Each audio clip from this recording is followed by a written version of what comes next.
All right, this is not a technical talk, I know. I've heard everyone saying that they want to see technical talks. This is a everyone talk. This is a very important talk. The room should be full. It's not. I appreciate you being here. Take the message I delivered today because awareness is a key thing in this field. We all have to try to do our job. First off, I'm human. That's important. I look at this world from a human aspect, cybersecurity. It's a cyber world. Everyone focuses on the digits, the bits, the attacks, the exploits, defending, excuse me, my throat is a little off today. I look at it from a human aspect, and I think you'll see through this why I do. Yeah, one reason is that back in 2000, I had an internet service provider business, and it got hacked. It cost me a lot of money. And at that moment, I said, screw this. I'm not going to allow that to happen. And I joined a company, a startup, and created an intrusion prevention system, a company called Tipping Point. And since then, I've been working at, and purely trying to make this a better world. I work at IXIA. IXIA is a fantastic company. I believe that it gives me the best opportunity to achieve what I want to achieve, and that is to make the cyber world safe. The internet can be a wonderful, or it is a wonderful thing, but cyber criminals are taking advantage of it. I'm a bit of a philosopher, so my question for you is, why are we here? Not on Earth. Why are we here today? So it's to learn, to share, to hopefully embrace change, figure out things we can do different, and that's what I'd like to get across today. To start off, can I get hands of who builds product? Are you working for a company where you build cybersecurity products? Please, I want to know. Okay, most of the IXIA people. All right, who actually works in operations, trying to IT, trying to protect your organization? All right, all right. And how many of you work on the offensive side of things, where you attack? Exploit developers, perfect, because I've got some really good stuff for you. How many of you are cyber criminals? There's no honest cyber criminals in the room. All right. I also like to have fun, enjoy my job, and do things. I think that this answers it. But seriously, the internet's flawed. We start with a basic principle here. This is the core of the problem. We have an internet that's flawed. Why is it flawed? It was built for a different purpose. It's being used for everything today. When the internet was started, it was started by a group of professors, people who wanted to share knowledge. It was meant to be on a trusted network used by other people, right? Like people. But as we've gone through, and now today, we have just continuously added and added and added onto this thing that is somewhat flawed. It has flaws. We have a business mentality that capitalism, I want to be the first to build something. I want to be the first to do this. I want to do it as fast as possible. And I don't care what happens because I got a product that made millions, I'm rich. Boom. I don't care, right? Not everyone does it, but really it is the way we humans do things. And then we have the group that knows this and takes advantage of it. Makes a lot of money. On the previous screen, that guy says, F you, I'm rich. These people say, F you, you're rich, I want your money. Lose my throat. So what if? All right, so what if the internet wasn't flawless? What if all the software started off, all the services, products in the world were built from the ground up with security in mind? What if, right? That's a fairy tale. That's not going to happen. It's already in motion. We're not going to do that. I could go down the road of what I think we should do, really, which is start over and describe the internet, but that's not going to happen. That's not a change we can make. It's not something I can do, maybe, somebody has. But in reality, we have $50 devices that are being put out, these internet-thing devices. We have all of the cloud, all this infrastructure in place that provides the cyber criminals with just unlimited CPU, unlimited power.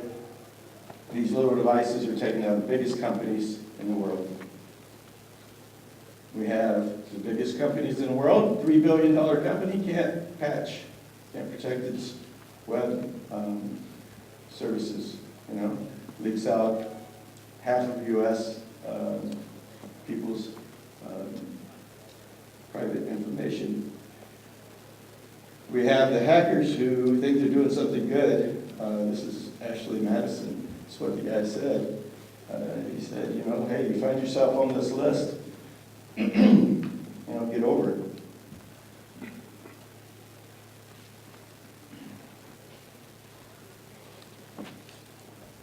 The human said it.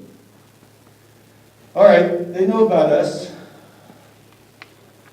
They know about the vulnerabilities. You know how they know about the vulnerabilities? Because we published them. There is a responsible disclosure process that should be taken. Many times that's blown away because some research developer wants to get the street cred, wants to be known for this. He's found this issue. He's reported to the company. The company's too slow to respond. Well, this takes time. Takes the time for all that to occur. We release sometimes these proof of concept, these exploits, these vulnerability, and it takes time to patch. And what that means is that the hackers, the cyber criminals, they're winning. They have everything they need to win. We give it to them. They know what type of security products we use. They know everything about us. I have a lab full of security products. I know a lot more than almost every one of you about the different security products. There's no doubt in my mind. They also have labs with lots of stuff. How many of you, raise your hand, have 100 different security devices in a lab that you can test, validate? So they know the weakness in our products that try to protect us.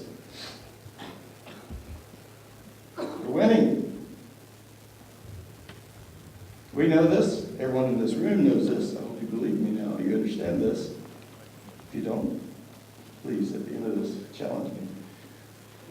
Who doesn't know this?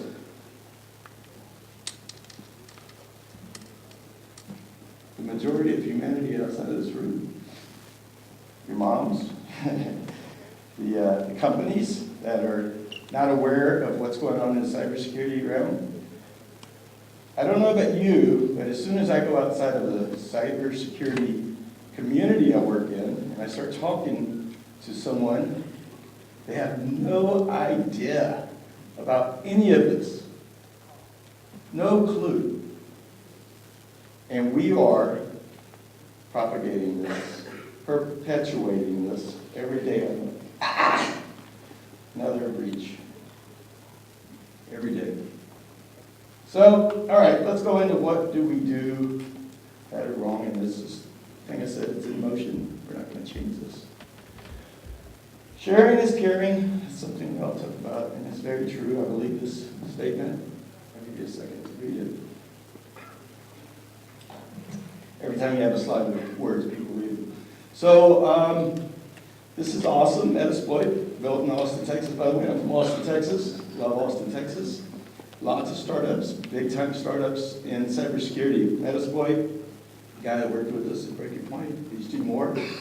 Started this back in 2003, and, well, so I just went to the very first, the latest module that was released when I wanted to build this slide. That's all I did. I just went to their website for Metasploit. I went to the first post, and I said, well, What's wrong with it? What's here? Well, it's got the details about references. It shows you how easy it is to use it. Right? You install Metasploit, you get this module, you can find the systems that are vulnerable to it, it'll exploit your remote shell. It's that easy. Script kiddies. This is perfect for them. Advanced guys, they don't need this, but they might use it. Who knows? I read through the blog. The guy's great. He's doing a lot of good work. He's very proud. He's got an ODA that basically gives you the ability to execute anything you want remotely without any authentication. So there's another thing. I worked at Typical Way. I talked about the Zero-Day Initiative. It's something that Pedro Mamini and David Endler and my team started back in 2005, and or 2004, sorry. And the first time that this common vulnerability enumeration ID shows up, this is the one thing that everybody should be trying to use. If I'm trying to protect myself, disclosures made, but it was there. Hackers, they know this, they have us. They can use it. Baseball. All right, that's happening. Sharing is caring. Virus Tunnel, great company. Not slamming them. Not slamming Metasploit. Please don't go away saying I slammed either one of these. There's plenty of others I could bring out. But simply put, this is a great place for, if I'm a malware developer, I can sit there and generate my new malware, put my hash, search, hasn't been discovered, let's go, let's recompile, get something new out there, if they want it. I don't know, I don't develop malware. I don't know how they act, but this would be something I would use. It's public. Exploit developers, be very careful. I have a warning for you. This guy, I don't know if he's guilty or not. I have some evidence, or I don't have evidence. I hear stuff that, he may be more guilty, but that's not the point. He wrote malware examples. He wrote proof of concept code. No matter what, that proof of concept code was at least using Chronos banking malware. He was the guy that stopped the WannaCry from spreading. We look up the domain that he created, and so it stopped propagating, right? It would check, and it's awesome. He did that, but if you write exploits, be very, very careful. If you write proof of concepts, who knows in the future what that's going to mean for you if you go to the U.S. and the U.S. decides to arrest you, all right? Hobbyist, anybody doing cuckoo sandbox or whatever sandbox you're using, these things don't leak traffic. There's so much. If you're getting malware, it's coming in, you're running it. Much of the malware is going to be spam. If you're not, put yourself a firewall, block everything, single traffic, cover DNS, don't let it get out. Don't perpetuate the issues that we're trying to stop. Cybersecurity is complicated. The products we build for cybersecurity are complicated.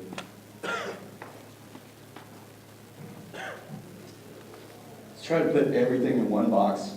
I can't tell you how many times I run into a situation where some of the smartest networking people, cybersecurity people I know, struggle to configure a next-gen firewall that has everything in the world on it, next-gen IPS.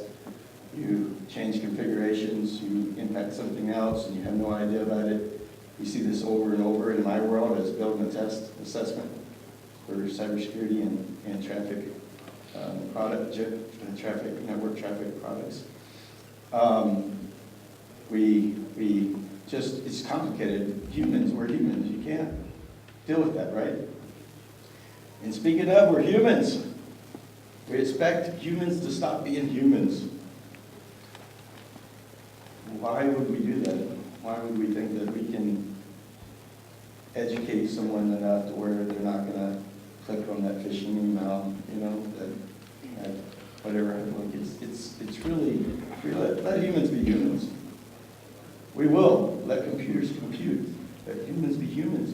Don't expect. Now, I'm not saying cyber training is bad. Cyber training has to happen. It's cut down a lot.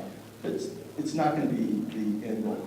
This is just for fun. I added a minute ago. This is my koozie, which I carry along with me. I got it at one of the conferences. Koozie is because I live in Texas and I drink beer out of a can and you put it in the koozie and it keeps the beer cold. But it says I drink because your password is password. It's hilarious. All right. So I hope we're all here for change. And like I said, we can't change that way that the cycle works. It's already in motion. So what can we do? All right. Companies have to take cybersecurity serious. There's a shortage in resources, cybersecurity specialists, because there's a shortage of companies that are investing in cybersecurity, plain and simple. That's it, right? It will fix itself. Supply and demand works. All right, for you guys in the operations and IT security operations, please do not try to apply security across a blanket of everything. It's not the way you should be doing things. You need to focus. You need to look at what's the most valuable thing in your company. What is it? If you can't answer this question, then you can't secure whatever it is that you need to secure. You have to know what is the most valuable thing in my company, and if I lost it or it ended today, what would it do to me? And be resilient to respond to that. Protect it. You have to apply security based on the value of what it is, okay? Layered security ultimately must be. You cannot just deploy a next-gen IPS and inspect on your perimeter and expect everything to be fine. That's not the way it works. We see it every day. These companies have next-gen firewalls. They have next-gen IPSs in the perimeters. They're getting around them, all right? Also, internal network. This is the cutting edge, bleeding edge. This is where we are, the new frontier. The hackers compromise, right? Everyone knows the difference between a compromise and a breach. Okay, the compromise is when they get in, the breach is when they take what they need, right? So the time from compromise to breach, or you discovering the breach, right now, depends on what you look at, is at least 3 months. It was, I think it's just a year ago or two, it was a year. I don't know, it's going down, that's good. But what do we do? How do we do that?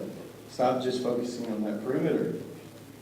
Look inside your network, between segments. Micro-segment your network, all right, to the business purposes.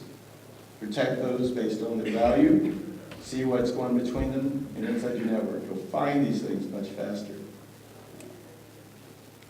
Attribution, useless. Forget about it.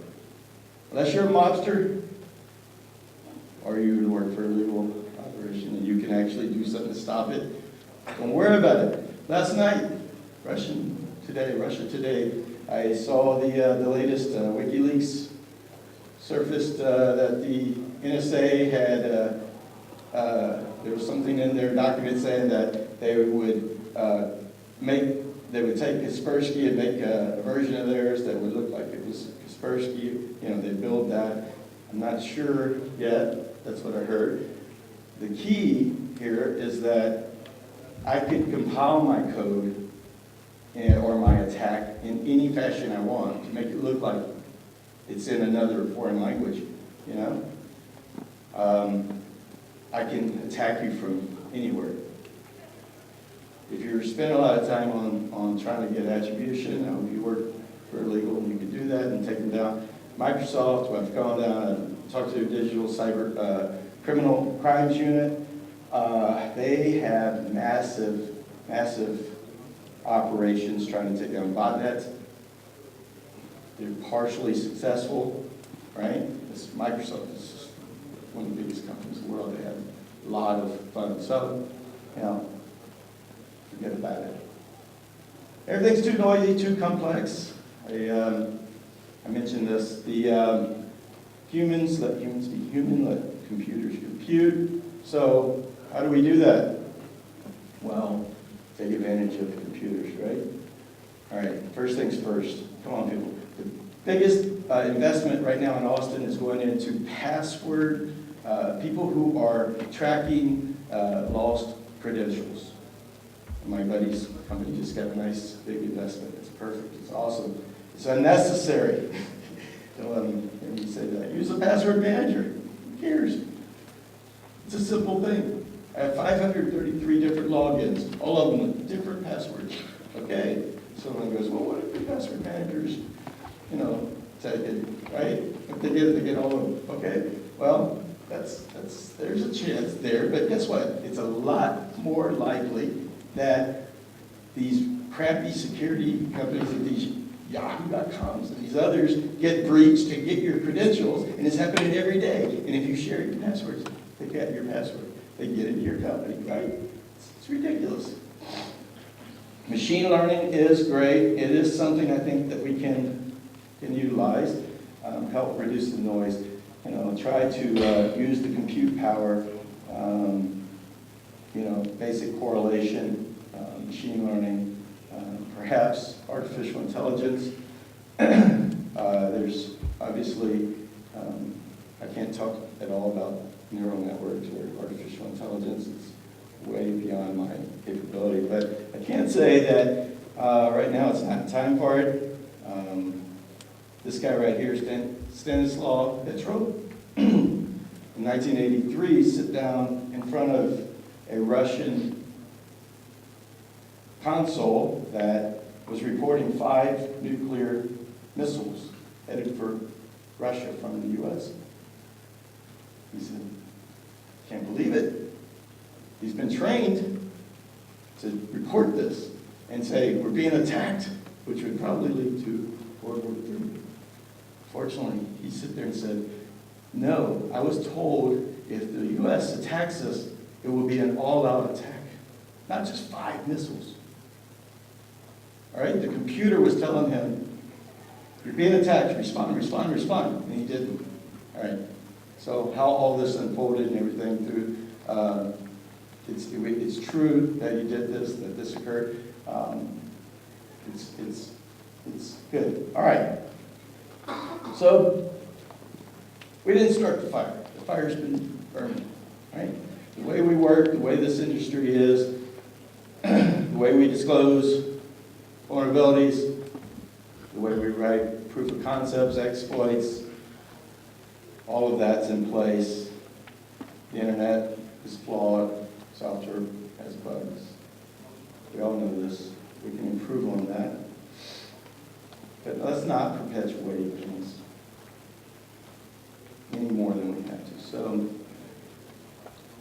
you're sitting there looking at what you're doing, how you're doing it. Are you really, helping or perpetuating the problem, right? Know what's most important, where the crown jewels are. Protect that. Focus on what's important to your business to secure it, and be resilient to any attack, because it will happen. Keep it simple. Keep it simple strategy. I call it keep it simple, Steve. I've been doing that. I've been set font like that since 2000, when I realized that I needed to do that. And every day, every moment when you make a decision, are you complicating something? Are you making it more simple? If you're making it complicated, don't do it. Stop. Take more time. Make it simple. Simple products that have one objective in cybersecurity. I love them. Perfect. They're going to do the best job at it. If you've got a product that does 100 different things in one box, you're going to have a nightmare managing it. It's over. The architecture is not going to work very well for every configuration. Keep it simple. And coming back in full circle, we're human. Think about the human aspect of this. And this is, as we know, life is short, live life.